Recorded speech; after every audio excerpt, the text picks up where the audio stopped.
Hi, my name is Mina. Welcome to Kids Talk Church History, a one-of-a-kind podcast where kids investigate the history of the church. Over 2,000 years ago, Jesus said, "I will build my church, and the gates of hell will not prevail against it." Has he kept his promise? How has Jesus built and preserved his church against all odds? Come with us on a trip through history to find the answer, here on Kids Talk Church History.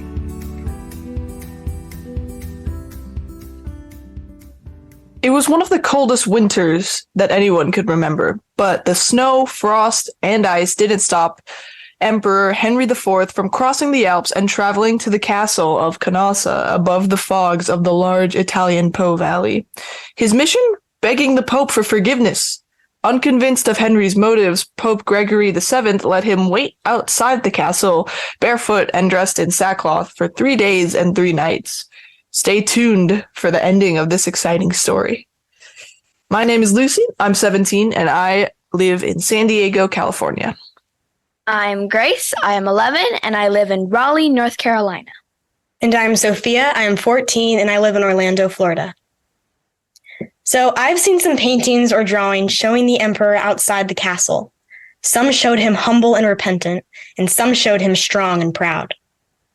Yes, I guess it's difficult to know how he really felt at that time. Why was he begging for forgiveness? Well, emperors and popes had been arguing for a while. If you remember, we talked about how popes had been getting more and more power. At first, popes were just bishops over a city, no more powerful than any other bishops. With time, the Bishop of Rome gained some power over the others. Eventually, the bishops of Rome, or popes, began to claim authority over all Christians, including emperors. At the same time, emperors had a lot of power over the church. They could ask the church to give money. They could even choose bishops. There was a lot of confusion.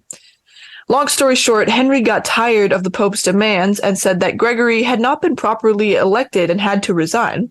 He wrote, "Let another ascend the throne of St. Peter, who shall not practice violence under the cloak of religion, but shall teach the sound doctrine of St. Peter. I, Henry, king, by the grace of God, do say unto thee, together with all our bishops, descend, to be damned throughout the ages." So Gregory excommunicated him. Excommunicated means he could not receive the Lord's Supper, right? Basically, yes. It meant that the church didn't consider the emperor a true Christian. It was a really big deal, especially since Gregory told the people they no longer had to respect the emperor. I can imagine how Henry's enemies might have used that situation. Not in a good way. So Henry had to get the Pope's forgiveness. Was he really sorry? Well, we can't really tell. Even the Pope wasn't sure about lifting the excommunication, but as a Pope, he knew he was supposed to forgive those who showed repentance, and repentant or not, Henry really showed it. I read that the emperor's cousin, Countess Matilda, had a lot to do with the reconciliation. Yes, because that was actually her castle, and she was a very powerful ruler in her own right. She was normally on the Pope's side, but she knew the Pope could not refuse forgiveness. So I saw a photo of a paper signed by Matilda of Canossa. She drew a cross and wrote these words in Latin across it. Matilda de gratia si quid est. Matilda, who, if she is, it is by the grace of God. That shows a lot of humility and devotion. Yes, imagine writing that at the bottom of each letter. What a great reminder. But the story of Emperor Henry IV, Gregory, and Matilda was just one of the many stories of the struggles between rulers and popes or bishops. In England, there was quite a dramatic story where an archbishop was actually murdered. By a ruler? Apparently, the King of England, who was coincidentally also named Henry II, didn't mean to kill the archbishop. He was just frustrated with him. And the Archbishop Thomas Becket was actually a good friend of the king. Becket wasn't even a priest, but the king had him ordained and then moved him up the ranks because he wanted an archbishop who could be on his side. But guess what? Sometimes Becket refused to do what the king asked him to. Well, I'm sure the king didn't expect that. Definitely not. And he got so frustrated that at one point he said, "Who will rid me of this turbulent priest?" 4 knights heard him and thought, We'll kill Becket and become the king's best friends." He should have been more careful with what he said. Especially since he was a king. So the knights killed Becket right in the church, and then it was King Henry's turn to ask for forgiveness. He was also flogged in front of all of his subjects. And some people say church history is boring. In a way, I can understand the Pope's point of view. Henry IV believed that, as emperor, he had the right to appoint the bishops of the German church. I can see how that could create a problem, as it became obvious in the story of Henry II and Becket. But it seems that the popes were erring the other way, trying to take over political power. We don't want to take too much time discussing this situation because we have an expert of Italian history that could explain it so much better. His name is Mike Corradi, host of the History of Italy podcast. Dr. Corradi, thank you so much for joining us today. Thank you for having me. It's a pleasure, and it's lovely to see young people interested in these topics. So you heard our short retelling of the story of Henry IV, Gregory, and Matilda, along with the story of Henry II and Thomas Becket. Did we leave anything out, anything important, or make any mistakes in our story?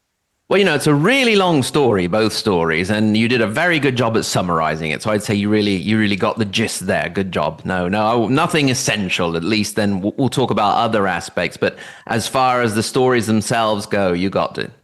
That's good. Okay, so the struggle between kings and emperors on one side and popes and bishops on the other is usually called the investiture controversy.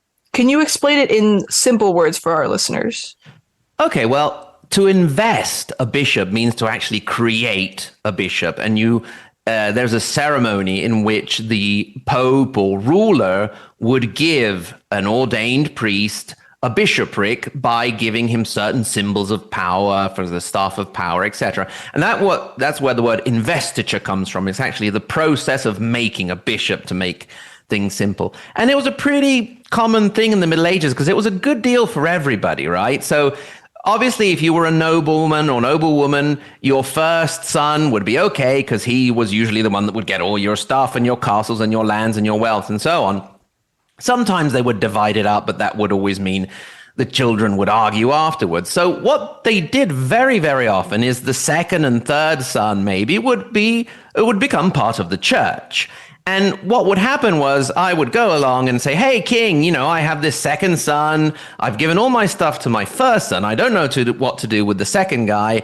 Can you make him a bishop, please? And so very quickly they'd make him a priest and shift him up the ladder. And with the bishopric, we must remember, it's not just a question of sort of religious power over a community and influence over a community, but lands, and very, very often, especially in the Middle Ages, very wealthy lands that brought in a lot of money from farming, from taxes, and so on. So I would go to the king, say, hey, king, please, can you sort out my second son with a nice bishopric? And he'd say, yeah, no problem. Give me 10,000 marks or florins or whatever. And so the king would make a little bit of cash. I would sort out my son. And the good deal for the king or the pope was that when the bishop died, obviously they weren't allowed to have children. So there were no children to inherit those lands. And so the lands came back to the king or his son. And then they could do the whole thing over again with the same land. So it was a good deal all the way around, I'd say. Did other popes and rulers have similar conflicts in different parts of Europe? Well, basically, from the very first pope, St. Peter, and his clash with Emperor Nero, to even the popes of modern day and their influence in politics, I think you could turn maybe the question around and say something like, which popes have not had conflicts with rulers anywhere in Europe? Because all throughout church history, there have been all kinds of conflicts. I mean, I live in Italy, and Italy was founded in part on taking away lands from the papal state. And you can bet that the Pope at the time, who was Pius IX, was not a happy bunny about that. He was not pleased at all, and he was quite angry about it for decades to come. Also, we were talking before, Lucy, you mentioned the story of Canossa and the humiliation of Canossa. That echoed all the way through history. And a modern German leader, for example, modern in the sense of 19th century, like Otto von Bismarck, while he was working on the unification of Germany, actually said, we will not go to Canossa, as in we will not bow to the Pope at that time, which again was Pius IX. And it was interesting that you mentioned, Lucy, when you were talking about how popes sort of extended their power, even authority over emperors. And that's one of the big cruxes of the debate. I mean, who was higher up, the emperor or the pope? And that was one of the big debates, starting from Charlemagne, because that's another interesting story about how he was crowned. So going back to what we were saying, you can find conflicts all over the place. Popes versus the Ottonians, Otto the First, Second, and Third. Pope versus Frederick II, Frederick Barbarossa. You mentioned Thomas Becket. Another big story in England that saw a pope against the king was Henry VIII against Clement VII and then Paul III. And that's when the Anglican Church was actually created. And so they broke away from the Catholic Church. Then the popes against the Lombards, which were a Germanic people which took over Italy after the fall of the Western Roman Empire. And we must remember in general, another important thing that I particularly like is another pope, Sixtus IV, who actually backed a conspiracy against a ruler. Lorenzo the Magnificent of Florence was almost killed in the Pazzi conspiracy, supported by Pope Sixtus IV. So there's plenty of conflict between rulers and popes all throughout history, not forgetting that for many parts, for many centuries of papal history, the papal states were an actual physical political entity, and so they were always fighting against their neighbors. So I have a quick follow-up question to the investiture controversy. Absolutely. So if they were just kind of like churning through people, turning them into priests and then bishops, how did this affect the way like biblical doctrines were taught in the church? Well, obviously that depended very, very much on who was pope at the time. So it's sort of an ebb and flow. I mean, you got certain popes like the one we're talking about today, Gregory VII, who's seen as a great reformer. So he would have introduced reforms to try and bring the church closer to the gospel, to what it was supposedly supposed to be doing, where other more political popes would have done all kinds of other naughty things. So they would have been less interested in bringing these policies under control. And let's not forget, of course, that this buying and selling of offices was something that led to the Protestant reform. You know, when Martin Luther said, hey guys, this is getting a bit too much, that was one of the issues that he mentioned. So it was something that did greatly influence doctrine and the debate between different Christian doctrines. So going back to what you were saying about, popes extending their power over certain things, who had more authority, Pope or the Emperor, I've read that popes claimed power over the western half of the Roman Empire because they had a document signed by Emperor Constantine that had handed down that rule to the Bishop of Rome. But in the 15th century, someone noticed that the document was actually a fake created by someone in the 8th century. Did Gregory appeal to that document?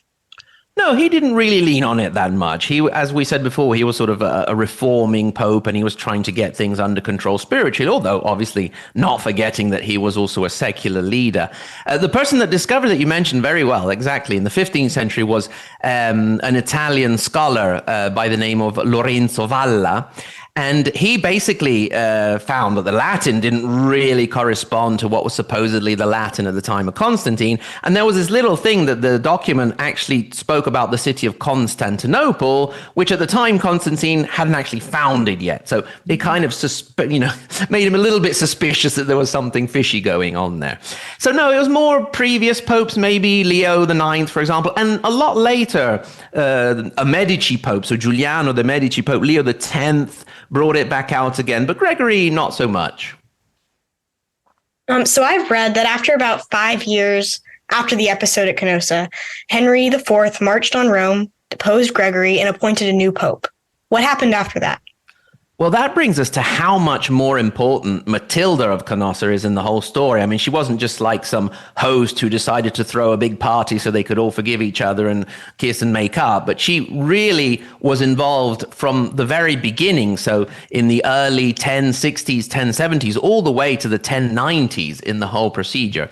So what happened was Henry came down, and to actually become Holy Roman Emperor, you had to get crowned in Rome by the Pope. And obviously the Pope was not too keen on doing that, because after the forgiveness and the events of Canossa, Henry continued to do what he wanted to do. So they went back to square one, basically, deposing and excommunicating each other. And so Henry comes down, he elects an anti-pope, Clement III, so that Clement III can crown him. He manages to take over all of Rome, except for an important castle, Castel Sant'Angelo, which is actually quite impressive because you can see today in the form it was almost originally in the time of Emperor Hadrian, and it's the fortress of Rome, and the popes have like a little secret passageway that they can run from the Vatican to Castel Sant'Angelo. Gregory holed up there, and he called in the Normans, who were very strong, originally barbaric, warrior-like people. We're talking the same guys who took over Normandy in France and who conquered England in 1066. So Gregory says, hey, Normans, come please and help me out. They came. Henry saw how things were going, went away quickly because he didn't want to fight with the Normans. The Normans came in, and unfortunately they sacked, and there was a huge amount of violence in Rome, a very, very violent sack. And so when the Normans left, the Roman people blamed Gregory, and Gregory had to flee. And after that, he died in exile in Salerno, so among the lands of the Normans. And that's when Matilda comes in again, because she came down. The forces, the bishops around the legitimate line of popes elected a new pope, Victor III, and he really didn't want the job. He wasn't faking or anything, just to be modest. He didn't want the job. He got dragged to Rome by Matilda. There was a lot of fighting to reclaim Rome. While they were fighting, Victor III ran away back to his monastery because he wanted to stay in peace. Matilda dragged him back to Rome again, and then he ran away back to the monastery, and he got so sick of the situation that in the end he died, and so they had to elect another pope. Then actually the fight continues, and then we'll talk a little bit about the importance of Matilda, but it doesn't end with the fight in Rome. I saw a painting or drawing of Henry IV kneeling in front of Matilda, asking her to convince the Pope to forgive him. That shows how important she was in this struggle between emperors and popes, right? Exactly, yeah. She was fundamental in this phase of the struggle. She sort of negotiated that moment, the forgiveness of Canossa. She hosted it in her castle of Canossa. But also, we said before, immediately after things went south again, and so a war broke out, basically starting in the 1080s. And Matilda was on the Pope's side in that war, actually on the field with her troops, fighting against Emperor Henry IV. It went really badly at the beginning for the Pope and Matilda, and the Pope actually died during that period. She lost almost all of her lands. At a certain point, she was forced to take all the treasures from her churches, melt them down to try and send money to help the Pope. But in the end, you spoke before about this characteristic of the fog of the Po Valley when you made that lovely introduction. That is a very common characteristic of our Po Valley. And in the 1090s, in what is called the Battle of the Fog, because it was won thanks to the fog, Matilda finally managed to decisively defeat Henry IV on the battlefield. And that was the last time he came down into Italy. So I'm under the impression that you visited the castle of Canossa. Right now, does it look much like it did back in these times that we're talking about right now? Unfortunately, it does not. I'm lucky enough to actually live very near the castle of Canossa. I live in a small town called Cavriago in the province of Reggio Emilia, and that's where the castle of Canossa is, in the province of Reggio Emilia. So for me, it's about half an hour drive, and I go there quite often, about once a month, usually for an event or a tour or something like that. Unfortunately, no, that it has been rebuilt in part by the Este, the dynasty of Ferrara, which took over these areas later. But there's, from Matilda's time, so just to clarify, we're talking end of the 11th, beginning of the 12th century. There's just a pile of rocks, nice pile of rocks, if you will, interesting. Part of the keep seems to be still there. They're discovering more and more that they're actually digging, and they discovered some old walls. There's part of the crypt. But if we look at today, the castle of Canossa, we don't see it as Matilda would. Although there is an interesting project called You Are Matilda, and you can actually visit with VR goggles, with virtual reality goggles, and you can see the castle rebuilt possibly as it was, although we don't know, 100% exactly how it was. We can sort of try and determine it. But she did leave a lot of churches all around her vast holdings in Italy. So we're talking from the confines of Rome all the way up to the confines of what then was Italy, so Verona. And she was a great defender of the church. She did a lot of work and building for the church. And indeed, Matilda of Canossa is one of the only 3 women to actually be buried in St. Peter's Basilica in Rome. And she has a wonderful monumental tomb done by a great Italian artist, Gian Lorenzo Bernini. So going back to Matilda's history, when she backed the Pope and she was on his side, she basically became an enemy of the emperor. So why did she do this if it had potentially such great consequences? That's a good question. I mean, she was basically a vassal of the emperor, so she should have been loyal to him. But her family had sort of been moving away. Historically, her family became powerful thanks to the connection with the emperors. For example, her father, Bonifacio Attone, was a very important nobleman. And perhaps that was a problem. Maybe he became too important to the point that Henry III, so the father of the Henry we're talking about, got very suspicious of him. And there's a strong suspicion that he may have had him killed using a poison arrow in a hunting accident, which was one of the favorite ways of getting rid of people back then. And so that was one thing that Matilda may have suspected. So already she's not too keen on on the emperor because he may have killed her father. She and her mother, Beatrice, were actually held hostage by Henry III for a long time because Beatrice had remarried with an enemy of the emperor. She had also moved closer, both Matilda and Beatrice had moved closer to the papacy because the Pope one of the popes before Gregory, Leo IX, was an uncle of Beatrice, so a great uncle of Matilda. So there was sort of this relatively quick move away from the empire and towards the papacy. And then, looking at all of the documents and all of what she's left. And when we study history, that's what we look at. We go and look at the deeds and documents and decisions she makes as also an administrator of justice. And we really get the feeling that she was a strong, true believer, had a very strong faith. And that's also why she became such a staunch defender of the church. Before you go, we have a couple of questions we ask all of our guests. How did you become interested in history? And if you could meet anyone from medieval history, who would it be? Oh, lovely one. Okay, how did I become interested? Mostly thanks to my mum, who had our house full of books of history, particularly British and English history, so the various Edwards and all of the Henry VIII business and all that.